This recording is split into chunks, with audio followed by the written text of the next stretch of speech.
You can't touch the floor with your hands, and sitting with straight legs looks like this, but you want to reach the ground effortlessly and fold forward like this? Then you need to stop doing stretches like this and this. In this video, I show you how to increase your flexibility and mobility faster without static stretching.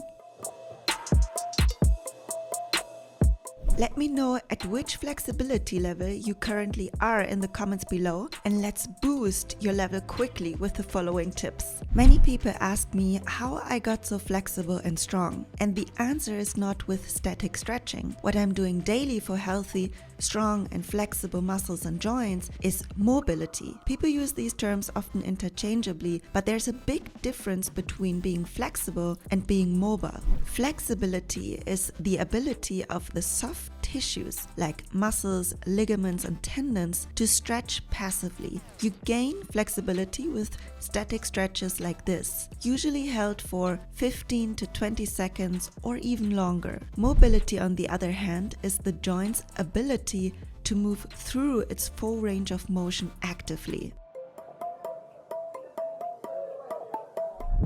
Therefore, mobility training can be more effective than traditional stretching because it is based on movement and motor control. Your central nervous system will limit your mobility based on how much control you have to keep your body safe. While there is nothing wrong with static stretching, it's not the best functional way to spend your time. Focusing more on mobility will better prepare you for the stresses and random activities that life throws your way. Another reason why I'm so big on promoting mobility instead of just flexibility is that clients have much more fun with dynamic exercises that lengthen their muscles instead of just sitting and waiting until the pain is over.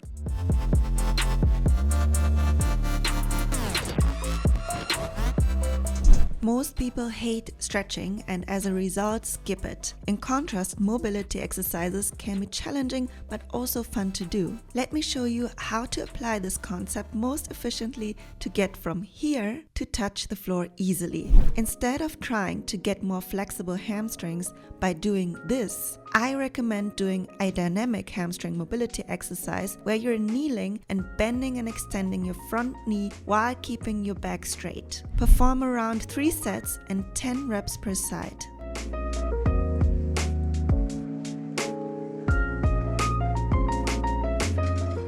Another exercise I love are inchworms. You start in a plank position and from there you're slowly walking towards your hands with straight legs. Try to get as close to your hands as possible and then walk forward with your hands again until you can restart the movement from the plank position. Perform around 3 sets and 8 reps. Both exercises are great as a part of a warm-up before a lower body or running workout as well.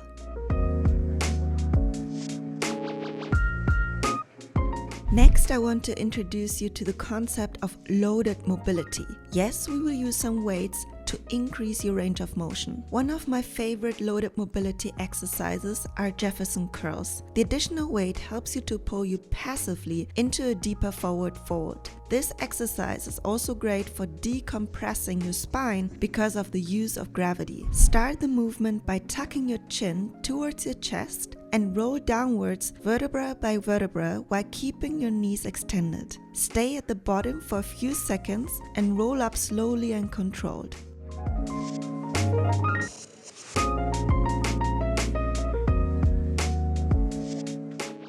And don't be afraid of rounding your back.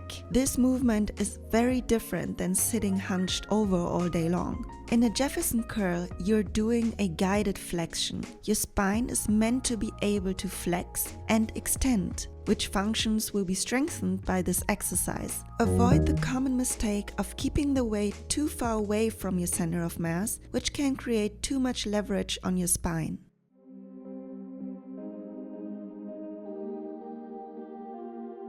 Another great exercise you should implement if you have tight hamstrings are deficit Romanian deadlifts with a slow eccentric phase. I'm sure you're familiar with deadlifts in general. The Romanian deadlift is a more hip-dominant movement than the conventional deadlift, which creates a greater pre-stretch on our hamstring muscles. What we think is a strength movement will also increase your mobility. If we add a plate below our feet and slow down the lowering phase, also called the eccentric phase, we can increase the pre-stretch even more. In this exercise, our hamstrings are lengthened and activated, which strengthens them at every length and range of motion. Make sure to keep your knees slightly bent at all time and the weight close to your center of mass. Perform 5 to 8 reps for 3 to 4 sets and aim for a 3 to 5 second lowering phase. I want to show you another strengthening and lengthening exercise, seated good mornings. Again, we are lengthening and strengthening the hamstring muscles with bent knees. Use a light weight that you can place either on your back or, for less pressure on your spine, in front of your chest. You create the stretch and flex mechanism by leaning forward with a neutral spine and coming back up until you sit vertically again. Push your feet into the ground to feel more stability and connection to your hamstrings, and repeat the movement pattern for 8 to 10 reps. I like integrating this exercise into my warm-up as well. My next tip is to massage your muscles. As scheduling an appointment with a massage therapist is time-consuming and expensive, there's another way to do it. By yourself with this little helper. You might have seen something like a lacrosse or soft tissue ball. Those are amazing to decrease the muscle tone on your own and find trigger points, which are tight areas of your muscles, or more specifically your fascia tissue, which is the connective tissue that encases our body parts and binds them together.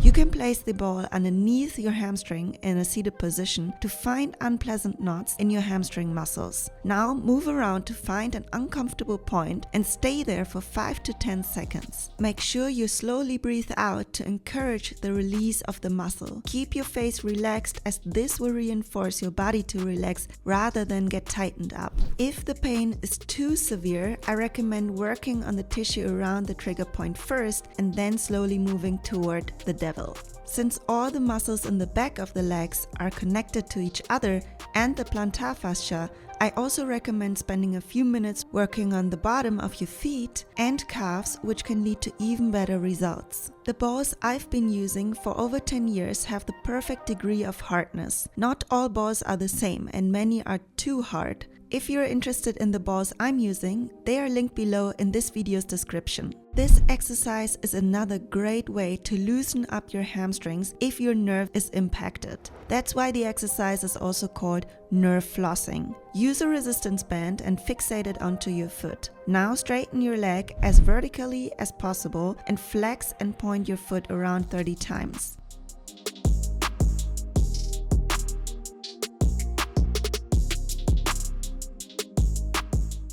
Next, you bend and extend your leg against the resistance band for around 20 reps.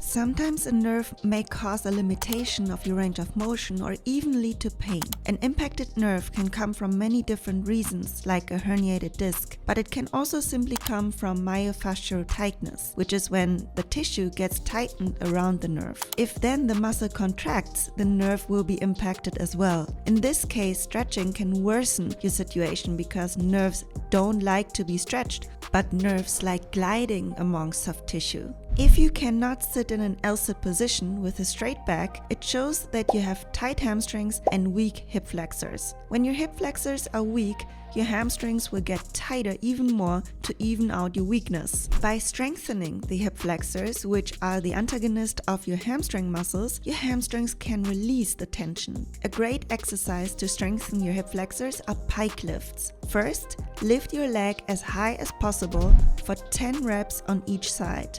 Then try to lean forward more and more over time to strengthen your hip flexors at every length.